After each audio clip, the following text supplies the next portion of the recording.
병원이요? 남편이 병원에 있다고요? 새벽 5시 정민아의 핸드폰이 울렸습니다. 화면에 떴어요. 서울대병원. 떨리는 손으로 전화를 받았습니다. 보호자분 민준 환자가 급성 심근경색으로 응급실 이송됐습니다. 새벽에 서울 납품 갔다가 쓰러지셨대요. 지금 당장 수술 동의서에 사인하지 않으면 사망 위험입니다. 미나가 그 자리에 주저앉았어요. 핸드폰이 손에서 미끄러져 바닥에 떨어졌습니다. 유일한 혈육인 오빠가 죽어간다는 말이었어요. 바로 그 순간 화장실 문틈으로 시어머니 황인숙이 복도에 서 있었습니다. 며느리의 통화를 듣고 있었어요. 3천만 원. 그 숫자만 머릿속에 새겼습니다. 하지만 미나는 몰랐습니다. 시어머니가 그곳에 있었다는 것도, 그 전화 한 통이 모든 걸 바꿔놓을 거라는 것도요. 미나가 왜 돈 앞에서 무너질 수밖에 없었는지 하루 전으로 돌아가야 합니다. 서울 변두리 주택가, 낡은 2층 건물 1층에 부동산 중개업소가 있었어요.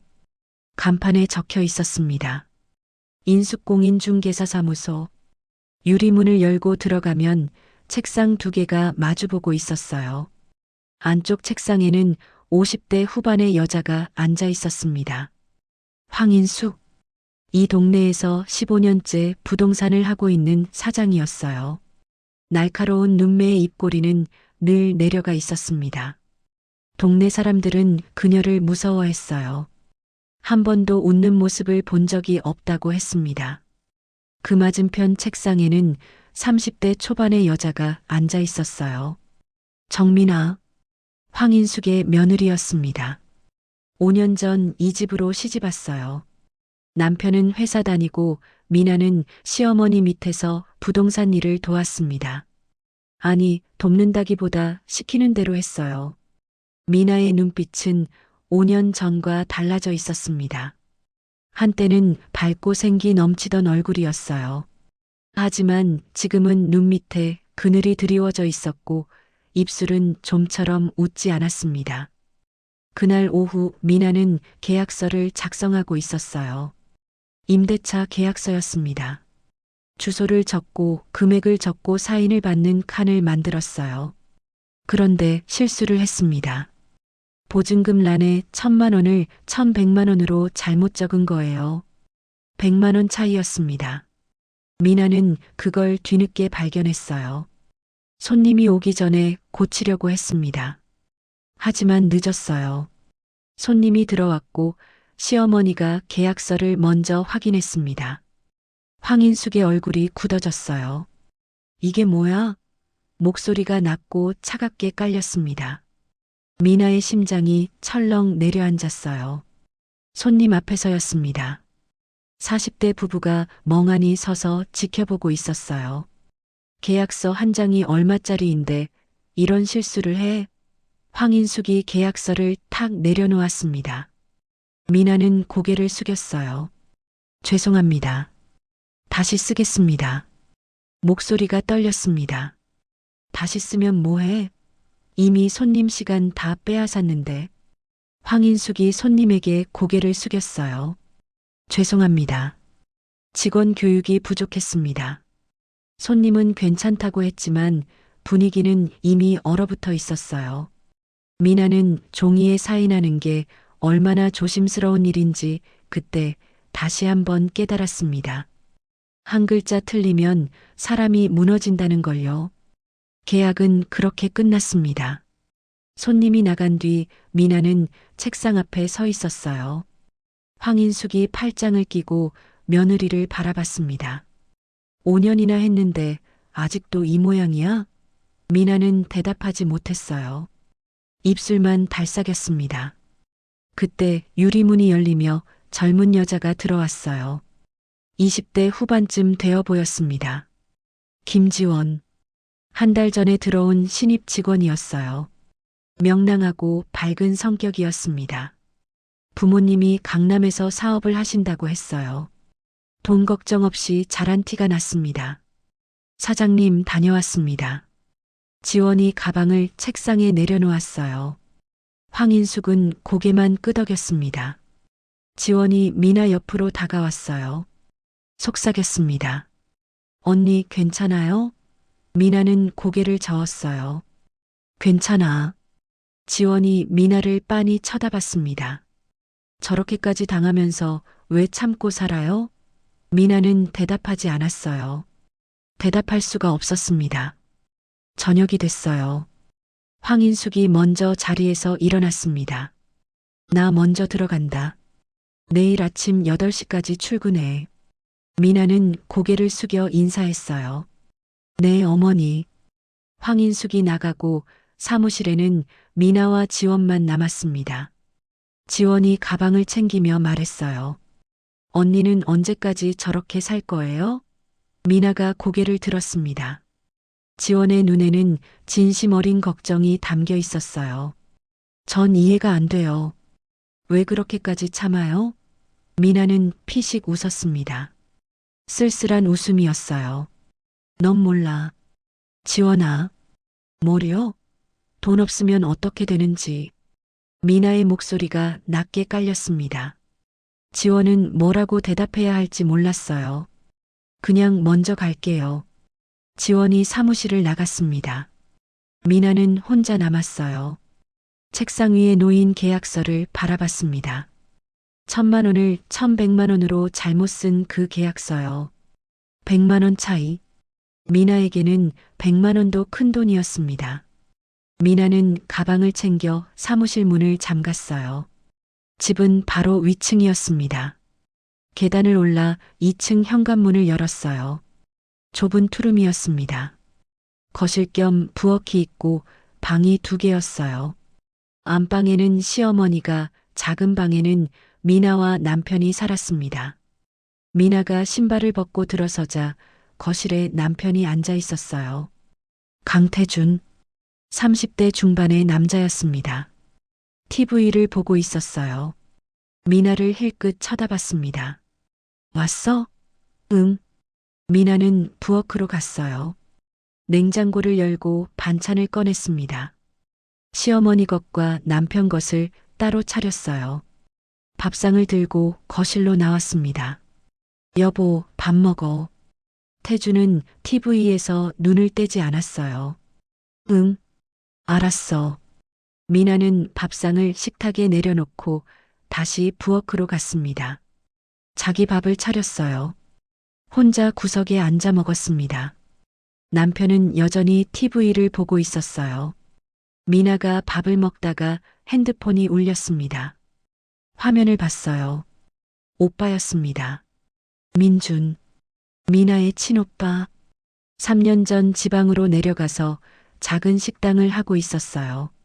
미나는 전화를 받았습니다. 오빠, 미나야. 오빠 목소리가 평소와 달랐어요. 힘이 없었습니다.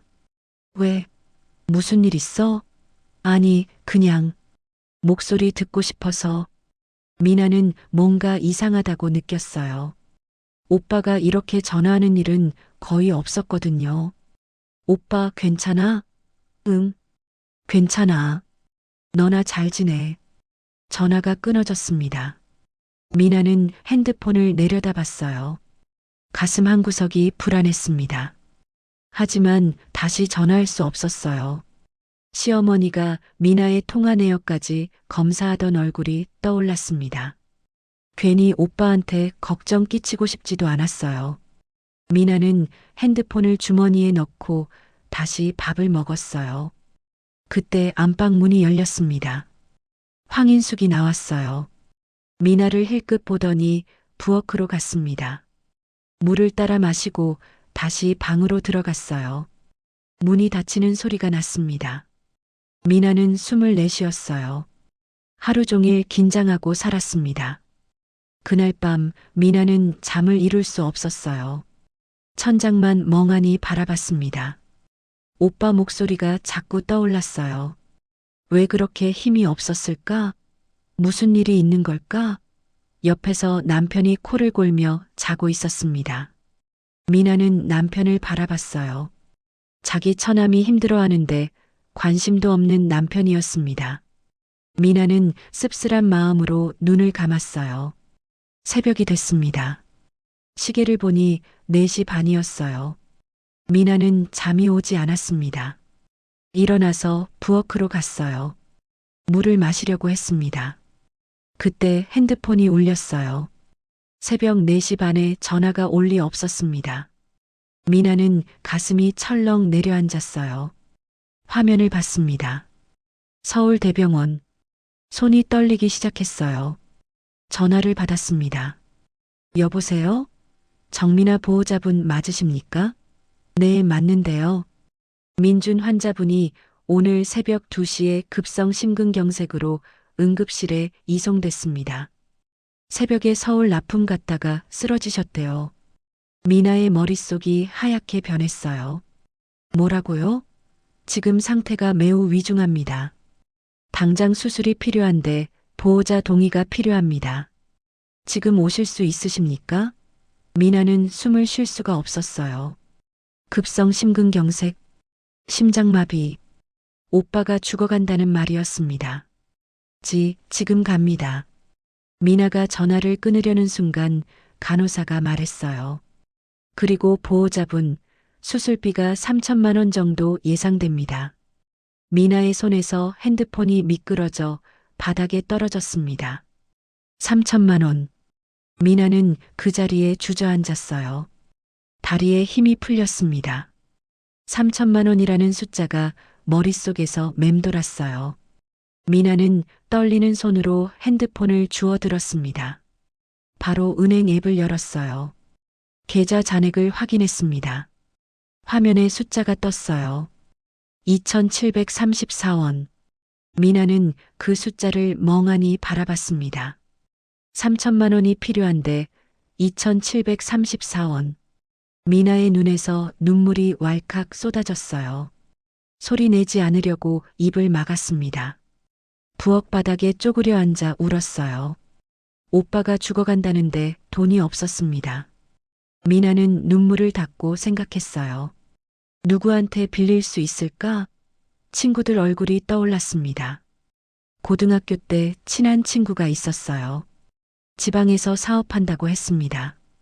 미나는 떨리는 손으로 연락처를 찾았어요. 문자를 보냈습니다. 수진아, 나 미나야. 급한 일이 생겼어. 전화 좀 해줄래?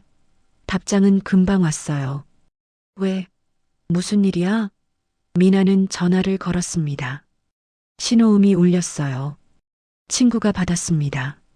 미나야, 무슨 일이야? 수진아, 미안한데. 돈 좀 빌려줄 수 있어? 얼마? 2천만 원. 전화 너머로 침묵이 흘렀어요.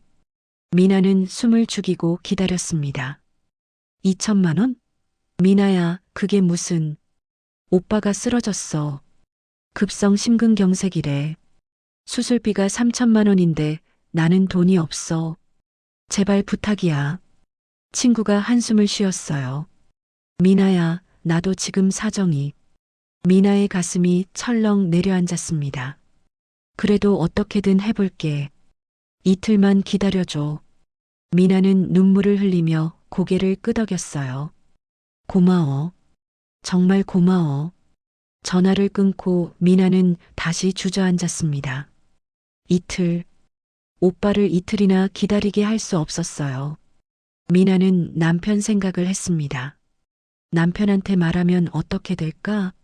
미나는 작은 방으로 갔어요. 남편이 코를 골며 자고 있었습니다. 미나가 남편을 흔들었어요. 여보, 여보. 태준이 눈을 떴습니다. 왜? 지금 몇 시인데? 오빠가 쓰러졌어. 수술비가 3천만 원 필요해. 태준이 벌떡 일어나 앉았어요. 3천만 원? 미나는 고개를 끄덕였습니다. 태준이 미나를 빤히 쳐다봤어요. 그런 큰 돈을 어떻게 구해? 우리 집 돈은 엄마 허락 없인 안 돼. 알잖아. 미나의 얼굴이 굳어졌습니다. 그래도 오빠가 죽어가는데. 태준이 고개를 저었어요. 나도 어쩔 수 없어. 엄마한테 직접 말해봐. 미나는 더 이상 말할 수 없었어요. 시어머니한테 말한다는 건 굴욕이었습니다. 5년 동안 무시당하고 살았는데 이제 돈까지 빌려달라고 해야 한다니. 미나는 방을 나왔습니다. 거실에 섰어요. 안방 문을 바라봤습니다. 시어머니가 주무시는 방이었어요. 미나는 떨리는 손으로 문을 두드렸습니다. 어머니. 잠시 후 안에서 목소리가 들렸어요. 뭐야? 미나는 문을 열었습니다. 황인숙이 침대에 앉아 있었어요.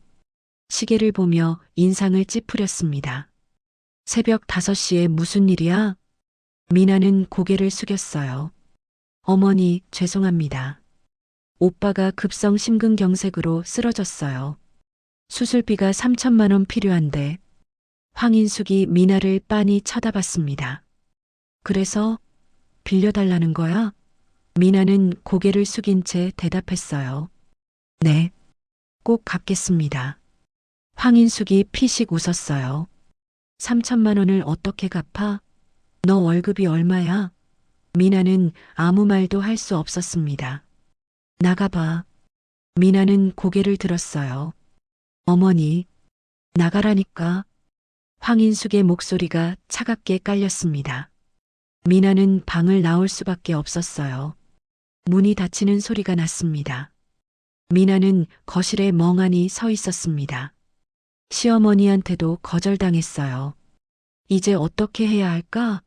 미나는 그 자리에서 주저앉아 울었습니다. 소리 내지 않으려고 입을 막았어요.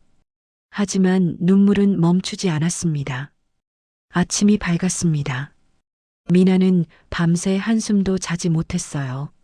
눈이 퉁퉁 부어 있었습니다. 거울을 보니 자기 얼굴이 낯설었어요. 미나는 얼굴을 씻고 부엌으로 갔습니다. 아침 식사를 차려야 했어요. 손이 떨렸지만 움직여야 했습니다. 밥을 차리고 시어머니를 기다렸어요. 황인숙이 방에서 나왔습니다. 식탁에 앉아 밥을 먹기 시작했어요. 미나를 쳐다보지도 않았습니다.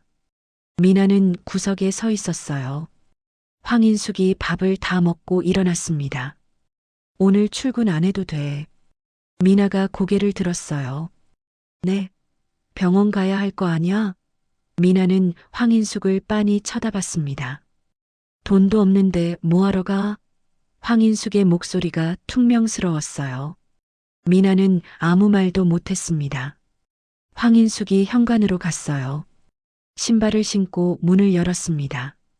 그리고 돌아서서 말했어요. 친구 아버지 장례식 간다고 해. 미나가 깜짝 놀랐습니다. 네, 장례식장 가면 조의금 받잖아. 그걸로 어떻게든 해봐. 황인숙이 문을 닫고 나갔습니다. 미나는 멍하니 서 있었어요. 장례식이라니. 그게 무슨 소리인지 이해할 수 없었습니다. 미나는 핸드폰을 꺼냈어요. 친구 수진에게 전화를 걸었습니다. 신호음이 울렸어요. 한참 후에 친구가 받았습니다. 미나야. 수진아, 어떻게 됐어? 친구가 한숨을 쉬었어요. 미안해. 2천만 원은 어렵겠어. 1,000만 원 정도는 어떻게 해볼 수 있을 것 같아. 미나의 가슴이 철렁 내려앉았습니다. 1,000만 원으로는 부족했어요. 그래도 고마워. 수진아. 그런데 말이야. 수진의 목소리가 조심스러워졌어요. 지금 당장 현금으로 가져가야 해. 계좌 이체는 안 돼. 미나는 잠시 망설였습니다. 현금으로 받으러 가려면 지방까지 내려가야 했어요. 버스로 5시간은 좋게 걸리는 거리였죠. 알겠어. 내가 내려갈게. 미나는 전화를 끊고 생각했습니다. 시어머니 말대로 장례식 간다고 해야 할까? 거짓말이었어요. 하지만 다른 방법이 없었습니다. 미나는 옷장을 열었어요. 구석에 처박혀 있던 검은 상복을 꺼냈습니다. 먼지가 수북이 쌓여 있었죠. 미나는 상복을 털어내며 거울 앞에 섰습니다. 거울 속에는 초라한 얼굴의 여자가 서 있었어요. 저녁이 됐습니다. 황인숙이 사무실에서 올라왔어요. 미나는 거실에 서 있었습니다. 황인숙이 미나를 쳐다봤어요. 내일 갈 거야? 미나는 고개를 끄덕였습니다. 네. 친구 아버지. 황인숙이 고개를 끄덕였어요. 그래. 갔다 와. 미나는 황인숙이 이렇게 쉽게 허락할 줄 몰랐어요. 뭔가 이상했지만 물어볼 수 없었습니다. 그날 밤 미나는 짐을 쌌어요. 검은 상복과 간단한 세면도구. 내일 아침 일찍 출발해야 했습니다. 미나는 침대에 누웠지만 잠이 오지 않았어요. 천장만 멍하니 바라봤습니다. 거짓말을 하고 있다는 죄책감이 밀려왔어요. 하지만 오빠를 살리려면 어쩔 수 없었습니다. 새벽 4시였습니다. 미나는 일어나서 짐을 챙겼어요. 최대한 소리를 내지 않으려고 조심했습니다. 현관으로 향했어요. 그런데 이상했습니다. 부엌 쪽에서 소리가 났어요. 달그락거리는 소리, 냄비와 뚜껑이 부딪히는 소리 같았습니다. 그리고 고소한 기름 냄새가 코끝을 간지렸어요. 전을 부치는 냄새 같았습니다. 미나는 부엌 쪽을 힐끗 봤어요. 불이 켜져 있었습니다. 누군가 요리를 하고 있었어요. 이 새벽에? 미나는 고개를 갸웃했지만 지금은 빨리 나가는 게 먼저였어요. 미나는 조심스럽게 현관문 손잡이에 손을 댔습니다. 그 순간이었어요. 거기 서라. 부엌 쪽에서 날카로운 목소리가 날아왔습니다. 미나의 심장이 덜컥 내려앉았어요. 시어머니였습니다. 미나는 등을 타고 식은땀이 흐르는 것을 느꼈어요. 손잡이를 쥔 손이 파르르 떨렸습니다. 천천히 뒤를 돌아봤어요. 황인숙이 부엌에서 나오고 있었습니다. 손에는 뭔가 커다란 물체가 들려 있었어요. 붉은색 꽃무늬 보자기에 쌓인 것이었습니다. 그것에서 김이 모락모락 피어오르고 있었어요. 고소한 기름 냄새가 코끝을 간지렸습니다. 미나는 그게 뭔지 몰라 멍하니 바라봤어요. 황인숙이 성큼 다가왔습니다. 슬리퍼가 바닥에 척 부딪히는 소리가 새벽 정적을 갈랐어요. 황인숙이 미나 앞에 그 물체를 툭 내밀었어요. 빈손으로 가냐? 이거 가져가라. 미나가 받아든 것은 3단 도시락 찬압이었습니다. 옛날 어르신들이 쓰시던 사기 그릇 도시락이었죠. 성인 남성 몸통만 한 크기였어요. 세월의 흔적이 묻어있는 낡은 찬압이었습니다. 군데군데 금이 가 있었지만 정성스럽게 닦아놓은 흔적이 보였어요. 그런데 미나가 그것을 받아드는 순간 팔이 휘청했습니다. 예상보다 훨씬 무거웠어요. 하마터면 바닥에 떨어뜨릴 뻔했죠. 미나는 깜짝 놀라 도시락을 양손으로 다시 붙잡았습니다. 어머니, 이게 뭐예요? 상갓집밥이 제대로 목구멍에 넘어가겠냐? 그냥 가져가. 미나는 당황했습니다. 장례식장에 가면 식사가 나오는데 굳이 이 무거운 도시락을 왜 들고 가야 하는 건지. 어머니, 장례식장 가면 밥 주는데. 시끄러워. 들고 가. 황인숙의 목소리가 퉁명스러웠습니다. 미나는 어쩔 수 없이 도시락을 받아들었어요.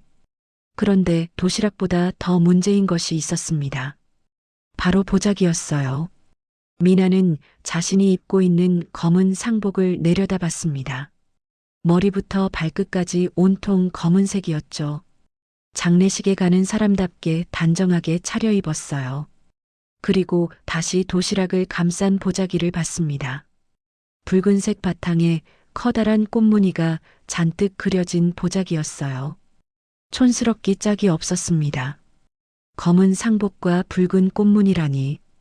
어머니, 저 상복 입었는데 이 꽃무늬 보자기는 좀. 그럼 어쩌라고? 황인숙의 눈이 날카롭게 빛났어요. 잔말 말고 들고 가. 미나는 어쩔 수 없이 꽃무늬 보자기를 들었습니다. 황인숙이 도시락 끈을 더 꽉 조여 묶었어요. 매듭이 단단하게 잡혔습니다. 남기면 죽을 줄 알아. 황인숙이 퉁명스럽게 말했습니다. 미나는 고개를 숙여 인사했어요. 감사합니다, 어머니. 황인숙은 이미 돌아서서 안방으로 들어가고 있었습니다. 해 뜨기 전에 가라. 문을 닫다 차 놓친다. 그 말을 끝으로 안방 문이 탁 닫혔어요. 미나는 황인숙의 뒷모습을 바라봤습니다. 그리고 손에 든 무거운 도시락을 내려다봤어요. 왜 이렇게 무거운지 알 수 없었습니다. 밥하고 반찬이 들었다는데 왜 이렇게 돌덩이처럼 무거운 건지. 미나는 현관문을 열고 밖으로 나섰습니다. 아직 캄캄한 새벽 공기가 차갑게 볼을 스쳤어요. 미나는 도시락을 꼭 끌어안고 골목길을 걸었습니다. 그런데 도시락이 자꾸 한쪽으로 기울어졌어요. 너무 무거워서 중심을 잡기가 힘들었죠. 큰 길까지 10분 정도 걸었을까요? 팔이 저려오고 어깨가 결리기 시작했습니다. 드디어 큰 길에서 택시를 잡았습니다. 미나는 도시락을 무릎 위에 올려놓았어요. 묵직한 무게가 허벅지를 짓눌렀습니다. 이 무거운 도시락이 마치 시어머니가 자신의 어깨에 얹어놓은 5년간의 짐덩어리 같았어요. 손님, 어디로 갈까요? 기사님의 물음에 미나는 정신을 차렸어요. 고속버스 터미널로 가주세요. 택시가 출발했습니다. 창밖으로 동이 트기 시작했어요. 어두웠던 하늘이 조금씩 붉게 물들어갔죠. 미나는 무릎 위에 도시락을 내려다봤습니다. 아직 서유는 알지 못했어요. 이 무거운 도시락 안에 무엇이 들어있는지. 터미널에 도착했어요. 미나는 대합실 의자에 앉아 버스를 기다렸습니다. 도시락이 무거워서 팔이 저렸지만 내려놓을 수 없었어요. 혹시 잃어버릴까봐 무릎에 꼭 안고 있었습니다. 버스 탑승 시간이 됐어요. 미나가 탑승구 앞에 섰습니다. 기사가 미나의 짐을 보고 말했어요. 손님, 그 짐은 아래 짐칸에 넣으세요. 미나는 잠시 망설였습니다. 도시락이 사기 그릇이라 짐칸에서 깨질까봐 걱정이 됐어요. 아니요. 안고 갈게요. 기사가 어이없다는 듯 고개를 저었어요. 미나는 무거운 도시락을 안고 좁은 버스 통로로 들어갔습니다. 빈자리를 찾아 앉았어요. 도시락을 무릎에 올리니 묵직한 무게가 허벅지를 짓눌렀습니다. 버스가 출발했습니다. 미나는 친구에게 전화를 걸어보았어요. 신호음이 울렸지만 받지 않았습니다. 문자를 보냈어요. 수진아, 나 지금 버스 탔어. 몇 시에 도착해? 답장이 없었습니다. 미나는 불안한 마음을 애써 눌렀어요. 친구가 바쁜가 보다고 생각하며 마음을 달랬습니다. 버스를 탄 지 1시간쯤 지났을 때쯤 미나는 다시 친구에게 전화를 걸어보았어요. 여전히 받지 않았습니다. 문자도 답장이 없었어요. 가슴이 철렁 내려앉았습니다. 왜 연락이 안 되는지 알 수가 없었어요. 혹시 마음이 바뀐 건 아닐까 하는 불안감이 스쳐 지나갔습니다. 미나는 고개를 저으며 그 생각을 떨쳐냈어요. 친구가 그럴 리 없다고 스스로를 다독였습니다. 휴게소 안내 방송이 나왔어요. 버스가 휴게소에 정차했습니다. 사람들이 화장실에 가려고 내렸어요. 미나는 도시락 때문에 내리지 못했습니다. 이 무거운 걸 들고 내렸다가 다시 타기가 힘들었거든요. 버스가 휴게소에 있는 동안 미나는 다시 전화를 걸어보았어요. 이번에는 신호음도 안 가고 바로 음성 사서함으로 넘어갔습니다. 손이 떨리기 시작했어요. 친구가 핸드폰을 꺼놓은 것 같았습니다. 왜 껐는지 알 수가 없었어요. 미나는 문자를 또 보냈습니다. 제발 연락 좀 해줘. 나 지금 내려가고 있어. 답장은 없었어요. 버스가 다시 출발했습니다. 미나는 창밖을 보며 초조해했어요. 도착하면 연락이 되겠지. 되어야 한다고 스스로에게 말했습니다. 버스가 목적지에 가까워질 무렵이었어요. 드디어 핸드폰이 울렸습니다. 미나는 급하게 확인했어요. 친구에게서 온 문자였습니다. 미나는 떨리는 손으로 문자를 열었어요. 미안. 갑자기 사정이 생겼어. 돈 융통이 어려울 것 같아. 정말 미안. 미나는 문자를 보고 굳어버렸습니다. 손이 떨려서 핸드폰을 놓칠 뻔했어요. 문자를 다시 읽어보았습니다. 글자가 눈에 들어오지 않았어요. 머릿속이 하얗게 변했습니다. 5시간을 달려왔는데, 시어머니에게 거짓말까지 하고 여기까지 왔는데, 미나는 그 사실을 받아들일 수가 없었어요. 친구에게 급하게 전화를 걸었습니다. 신호음이 울렸어요. 1번, 2번, 3번. 받지 않았습니다. 4번, 5번. 여전히 받지 않았어요. 그리고 음성 사서함으로 넘어갔습니다. 미나는 전화기를 귀에서 떼지 못했어요. 손이 덜덜 떨렸습니다. 다시 걸었어요. 이번에는 바로 음성 사서함이었습니다. 친구가 전화를 끊어버린 것 같았어요.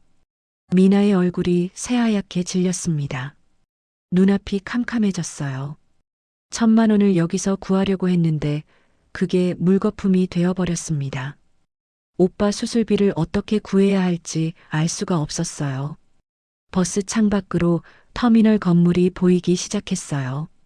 미나는 핸드폰을 쥔 채 멍하니 앉아 있었습니다. 도시락 무게가 갑자기 천근처럼 느껴졌어요. 여기까지 와서 빈손으로 돌아가야 하는 건가? 미나는 그 생각에 눈물이 차올랐습니다. 하지만 울 수가 없었어요. 버스 안에 사람들이 있었거든요. 미나는 입술을 꽉 깨물었습니다. 버스가 터미널에 도착했어요.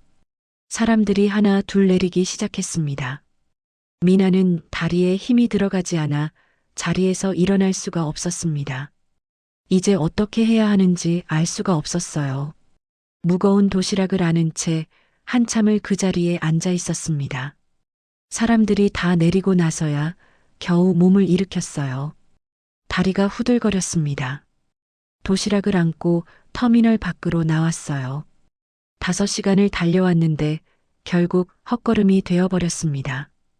미나는 터미널 벤치에 털썩 주저앉았어요. 빈손으로 돌아가야 하나? 하지만 돌아가서 뭘 한단 말인가? 수술비는 여전히 없었습니다. 미나는 눈앞이 캄캄했어요. 그때 문득 생각이 들었습니다. 오빠를 만나야겠다고. 돈도 못 구해왔습니다. 하지만 지금은 오빠 얼굴을 봐야만 버틸 수 있을 것 같았어요. 미나는 무거운 몸을 일으켰습니다. 병원으로 가는 버스를 탔어요. 병원에 도착했을 때는 부슬비가 내리고 있었습니다. 우산이 없었어요. 미나는 도시락을 품에 꼭 안고 뛰었습니다. 병원 로비에 들어섰을 때는 옷이 반쯤 젖어 있었어요. 머리카락에서 빗물이 뚝뚝 떨어졌습니다. 미나는 곧장 오빠 병실이 있는 층으로 올라갔습니다. 복도를 걸으며 병실 번호를 찾았어요. 6인실이었습니다. 미나는 발걸음을 멈추고 문 앞에 섰습니다. 살짝 문틈으로 안을 들여다봤어요. 오빠 침대는 맨 구석 창가 자리였어요. 다른 침대 옆에는 보호자들이 앉아 있었습니다. 웃으며 과일을 깎아주는 사람, 이불을 덮어주는 사람. 하지만 오빠 침대 옆에는 아무도 없었어요. 과일도 꽃도 사람도. 텅 빈 의자 하나만 덩그러니 놓여 있었습니다. 미나의 가슴이 쿵 내려앉았어요. 천천히 문을 열고 들어갔습니다. 창가 침대에 앙상하게 마른 남자가 누워 있었어요. 링거줄에 연결된 팔이 뼈만 남은 것처럼 가늘었습니다. 얼굴은 반쪽이 되어 있었어요. 광대뼈가 툭 튀어나오고 눈이 움푹 들어가 있었습니다. 그 남자가 인기척에 고개를 돌렸어요. 미나야. 오빠 민준이었습니다. 미나야, 왜 왔어? 미나는 오빠 곁으로 달려갔어요. 도시락을 의자에 내려놓고 오빠 손을 잡았습니다. 오빠 괜찮아? 민준이 피식 웃었어요. 괜찮아. 너 오지 말라고 했잖아. 미나의 눈에서 눈물이 흘러내렸습니다. 오빠가 이렇게 아픈데 어떻게 안 와? 민준이 미나의 손을 꼭 쥐었어요. 미나야, 수술 안 해도 돼. 미나가 고개를 저었습니다. 무슨 소리야? 나 때문에 내 인생 망치지 마. 수술비가 얼만데. 미나는 더 이상 참을 수가 없었어요. 오빠, 걱정하지 마. 내가 어떻게든 할게. 민준이 고개를 저었습니다. 너 지금 돈 있어? 미나는 대답하지 못했어요. 없었습니다. 친구한테 빌리려던 것도 실패했어요. 시어머니한테도 거절당했습니다. 지금 미나에게는 아무것도 없었어요. 민준이 미나의 얼굴을 바라봤습니다. 그냥 가. 너까지 힘들어하지 마.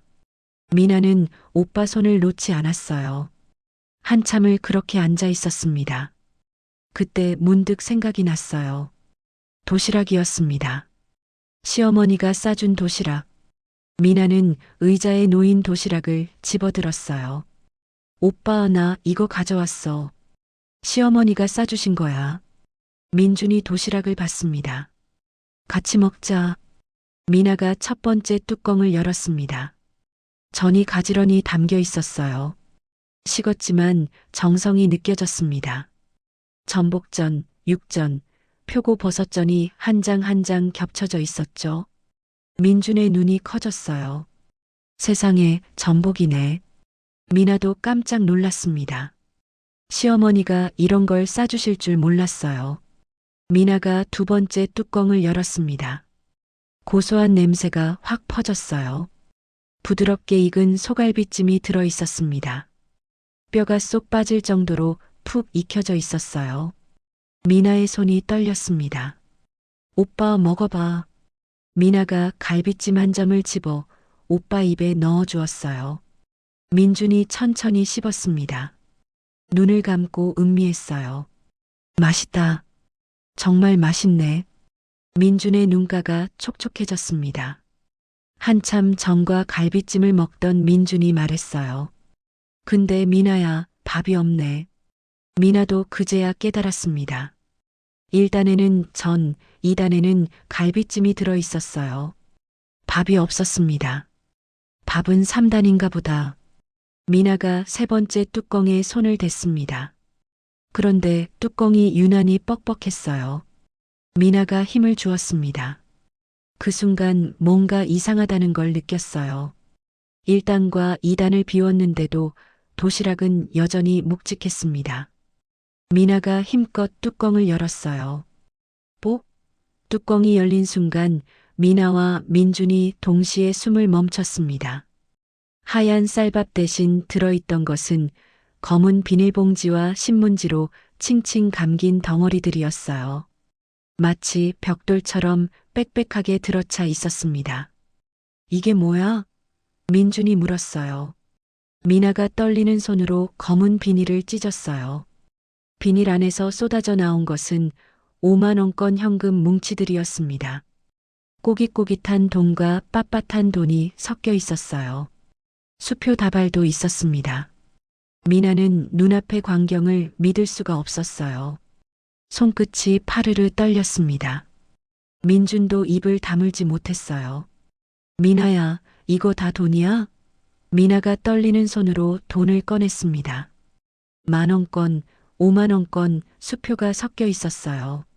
세어보았습니다. 정확히 3천만 원이었습니다. 3천만 원. 딱 수술비야. 미나는 아무 생각도 할 수가 없었어요. 시어머니가 이걸 준비하셨다는 게 믿기지 않았습니다. 돈 사이에 뭔가 끼어 있었어요. 하얀 편지 봉투였습니다. 겉면에 삐뚤한 글씨가 적혀 있었어요. 며느리야라고 적혔다가 두 줄로 찍찍 긋고 옆에 다시 써 있었습니다. 미나. 미나의 눈에서 눈물이 툭 떨어졌어요. 떨리는 손으로 편지를 펼쳤습니다. 먹물이 번진 듯한 서툰 글씨였어요. 시어머니의 손도 떨렸던 것 같았습니다. 미나가 천천히 읽어 내려갔어요. 며느리야, 어제 새벽 내가 화장실에서 통화하는 거 들었다. 오빠 급성 심근경색이라며? 친구 아버지 장례식 가는 줄 알았냐? 날 봐. 이거 내 쌈짓돈이랑 부동산 보증금 미리 당겨온 거다. 내 며느리 기죽지 마라. 돈 없어서 오빠 죽였다는 소리 평생 짊어지지 마라. 밥은 못 넣었다. 빈자리에 이거 넣느라. 미나는 편지를 읽다가 더 이상 읽지 못했습니다. 글자가 눈물에 번져서 보이지 않았어요. 가슴이 터질 것 같았습니다. 숨을 쉴 수가 없었어요. 어머니, 손이 떨려서 편지를 줄 수가 없었습니다. 시어머니는 다 알고 계셨던 거였어요. 거짓말인 것도 오빠가 아픈 것도 다 알면서 모른 척 해주셨던 거였습니다. 그러면서 새벽부터 일어나 전을 부치고 갈비찜을 끓이고 평생 모은 돈을 도시락에 넣어주셨던 거였죠. 민준이 편지를 보고 목이 메었어요. 아이고 사부인, 이런 분이 세상에 어디 있어? 미나는 도시락을 끌어안고 엎드렸습니다. 온몸이 무너져 내리는 것 같았어요. 같은 병실의 다른 환자들과 보호자들이 이쪽을 바라보았습니다. 모두 눈시울을 붉히고 있었어요. 한참을 울고 난 뒤 미나는 눈물을 닦았습니다. 오빠 수술 받아. 목소리가 떨렸지만 단호했어요. 꼭 나아야 해. 민준이 천천히 고개를 끄덕였습니다. 그래. 사부인 은혜 갚으려면 살아야지. 미나는 눈물을 닦고 자리에서 일어났습니다. 도시락 3단에 있던 돈을 챙겼어요. 꼬깃꼬깃한 돈과 빳빳한 돈을 가방에 넣었습니다. 손이 아직도 미세하게 떨리고 있었어요. 미나는 병실 문을 열고 원무과로 향했습니다. 원무과 창구 앞에 섰어요. 민준 환자 수술비 납부하러 왔습니다. 미나가 가방에서 돈을 꺼냈습니다. 3천만 원을 창구에 내밀었어요. 직원이 돈을 세기 시작했습니다. 네, 확인됐습니다. 내일 오전 9시 수술 예정대로 진행됩니다. 미나는 그제야 가슴을 쓸어내렸습니다. 이제 오빠를 살릴 수 있다는 생각에 눈물이 또 핑 돌았어요. 다리에 힘이 풀려서 잠시 창구를 붙잡아야 했습니다. 영수증을 받아들었어요. 손이 떨렸습니다. 미나는 그 영수증을 꼭 쥐고 오빠 병실로 돌아갔습니다. 오빠 수술비 냈어. 내일 오전에 수술이야. 민준의 눈에 눈물이 고였어요. 고맙다. 미나야. 그리고 사부인께. 미나는 오빠 손을 꼭 잡았습니다. 오빠 꼭 나아야 해. 민준이 고개를 끄덕였습니다. 미나는 빈 도시락을 바라봤어요. 1단, 2단, 3단 모두 비어 있었습니다. 시어머니가 정성껏 채워주셨던 그 도시락이었어요. 미나는 생각했습니다. 이 도시락을 빈손으로 가져가면 안 된다고. 미나는 병원 근처 재래시장으로 갔습니다. 시어머니가 좋아하시는 것들을 샀어요. 멸치볶음, 시금치나물, 깻잎장아찌, 약국에 들러 무릎파스와 관절약도 샀습니다. 시어머니가 비 오기 전에 무릎을 잡으시던 모습이 떠올랐거든요. 미나는 도시락을 채웠습니다. 1단에는 따뜻한 밥을, 2단에는 반찬들을, 3단에는 약봉지를 넣었어요. 미나의 마음이 담긴 도시락이었습니다. 다음 날 아침 민준의 수술이 잘 끝났다는 연락을 받았어요. 미나는 집으로 돌아갈 버스를 탔습니다. 도시락을 무릎에 올려놓고 앉았어요. 올 때와는 다른 무게였습니다. 시어머니가 채워주셨던 3천만 원은 이제 없었어요.